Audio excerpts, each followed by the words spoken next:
اليوم يوم تاريخي بالنسبة لي اني انا نجي ننتخب في الدورة الثانية النهائية في تونس.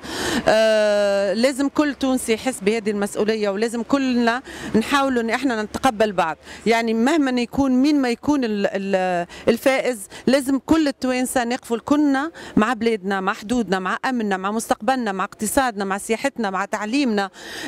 بلادنا محتاجتنا بشكل كبير، فانا اليوم يعني بنتخب وفرحانه برشا. مش مهم انا انتخبت مين، بس ان شاء الله اللي انتخبته ما يخيبش املي. بص، بالنسبه للعالم العربي كله انا بشوف انه كل الوطن العربي، انا بالنسبه لي يعني بحس انه بلادي، لانه الوطن العربي كله خريطه واحده، اللي قسمنا هو الاستعمار.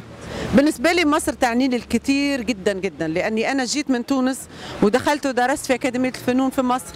مصر احتضنتني، مصر علمتني، وتخرجت من كلمتها من الأكاديمية وتعلمت من أساتذتها.